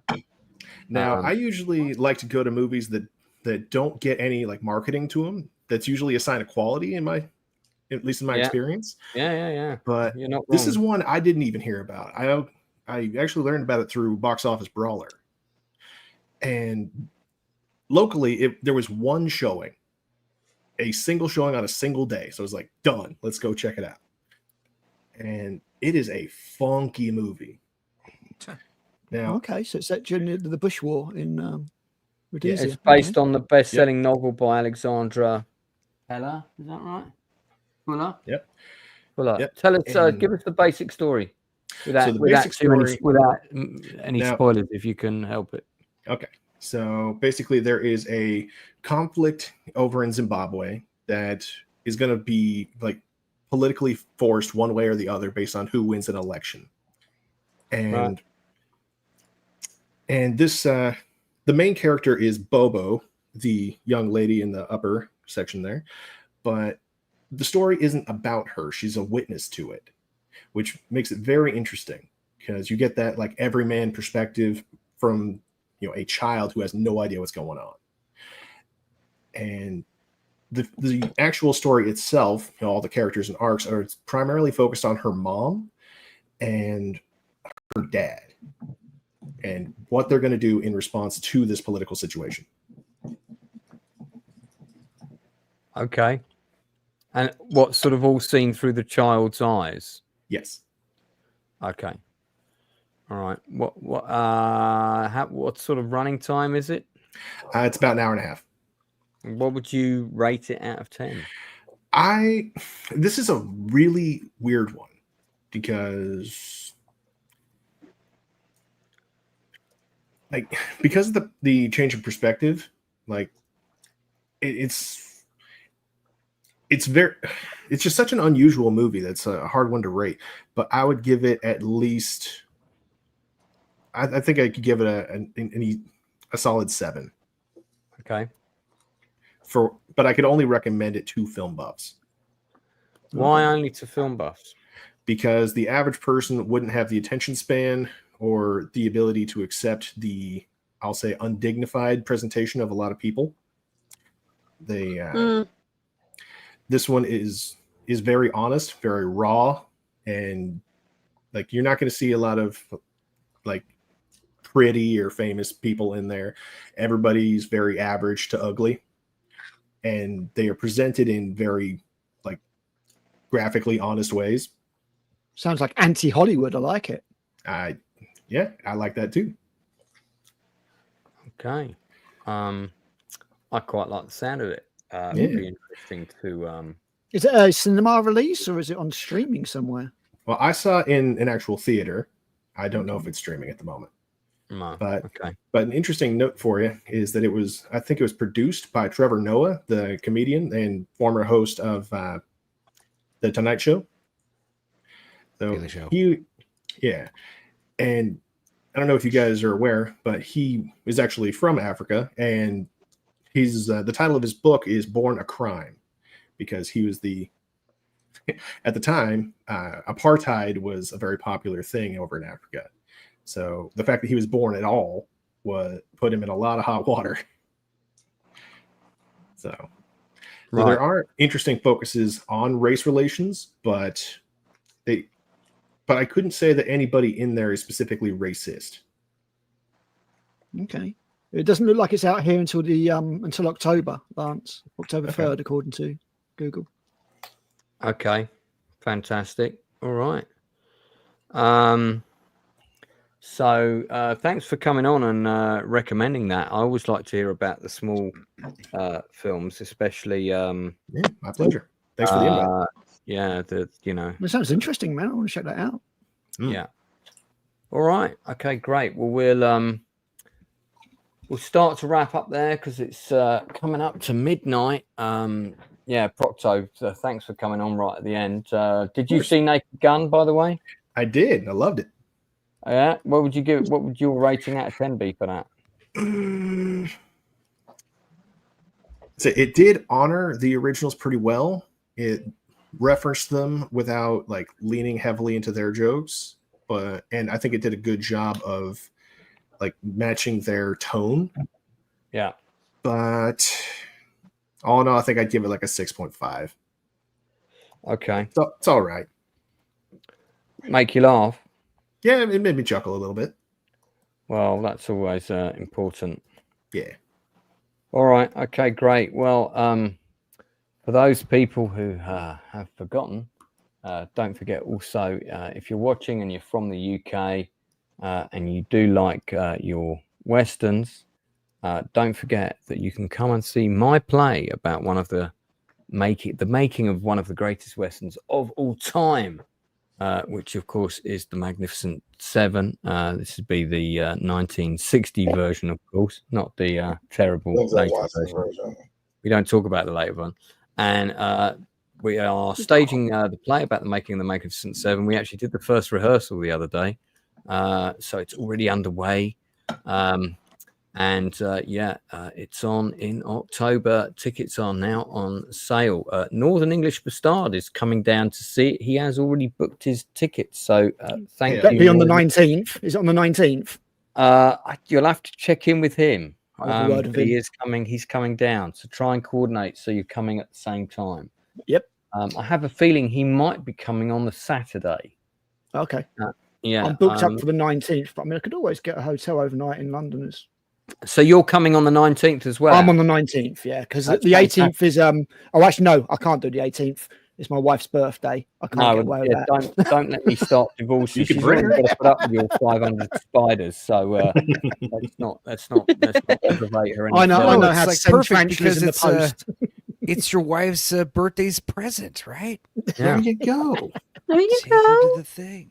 We're also looking forward to the Enzo copter arriving, bringing Proctophile, Rachel, and of course Leroy over from the States for a Hell performance. yeah. So book your seats on the Enzo copter now. Dibs on the front seat. Yeah, fantastic stuff. Okay. I need the leg room. Yeah, some of you might have to hang on to the railings. I'm not sure of the accommodation. Oh, that sounds fun too, though. All the way across the Atlantic Ocean. We can It's a hang challenge. people off the skids. We are going to be back same time next week. But before we go, I have to issue my cast. Sorry, that's me in rehearsal mode. I have to issue my guests some homework to do. Obviously, I'd love the panel to check out War Chief. I'd like to know what you think of it. It is worth your time. I think everybody on this panel, actually, and I don't get to say that very often, I do think everybody on this panel will enjoy it. I think Enzo will particularly enjoy the selection of silly hats on offer in that show, and there are many. But there's much stuff to enjoy about it.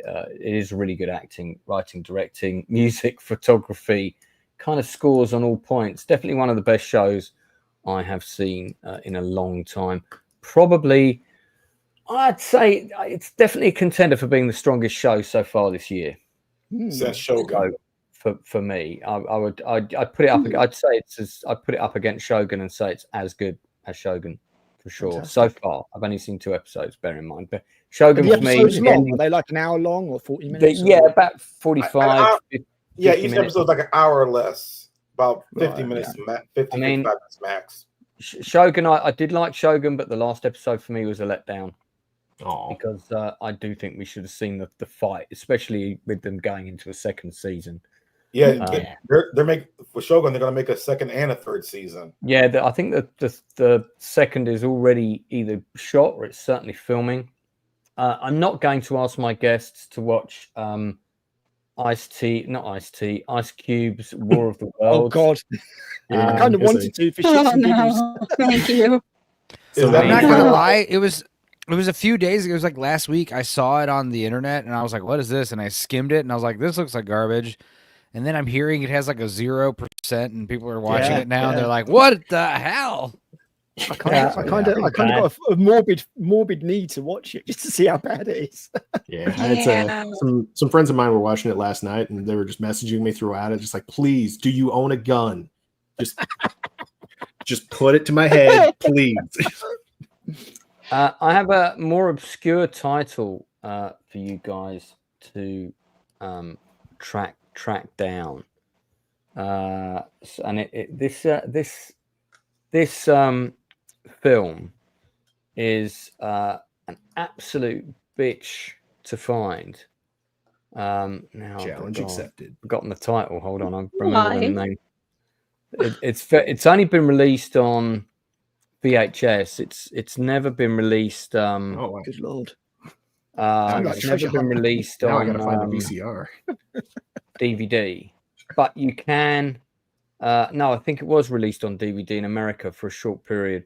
Challenge is back on. But it is quite difficult to find it. Sorry, let me just get the name of What's it. it called? Phantom Toll Booth. The Phantom what? Toll The booth. Phantom Toll Booth. Yeah. Of course you do. I'm sure we can find that somewhere. So 1970 cartoon. yeah, Oh, it's a kids' film. yeah. Well, you can buy it on YouTube, but I'm sure I can find it on the old. I'm sure you can. It's part. It's actually part live action and part animation. I'm gonna hold my thoughts about the movie until we talk about it next week. But this is the oldie that we're going to talk about next week. There's a reason I want to talk about it.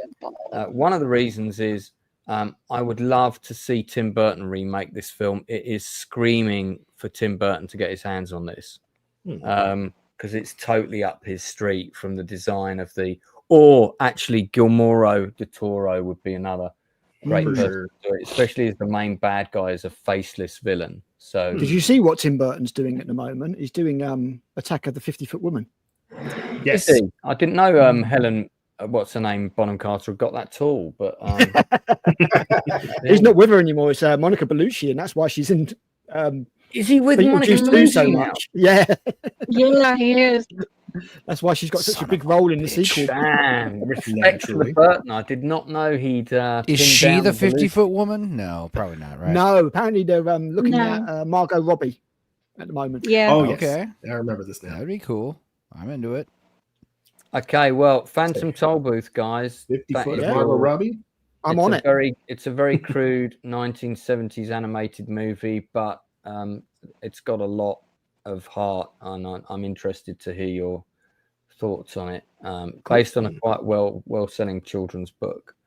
There's been quite a lot of stage play adaptations of it, particularly by schools. And if you search on YouTube, you'll see loads of them. American kids playing various characters and things like this. But I'm really interested to know what you guys think of this. And this is the main villain in the piece. This is what he looks like. But it's got this very old school 70s animation style, where they had the background plates and then they animated the characters and so on. It has got that very old vibe, but I'm curious to know what you think of it.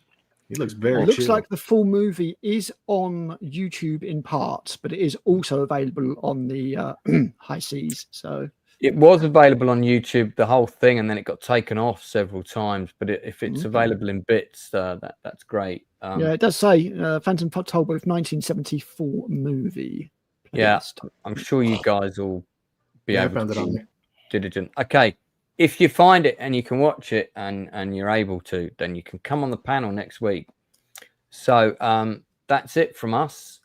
Thank you very much for coming on. Do check out the links and of my guests, which are all down below. Thank you. You can check those out. They're down below. All the information is there.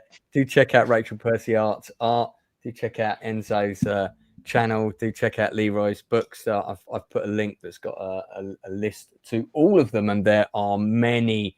In the meantime, do stay in touch with the people that you care about. Telling you that you love them. Thanks to everybody in the chat for taking part. Do like and subscribe, and we'll see you all again real soon.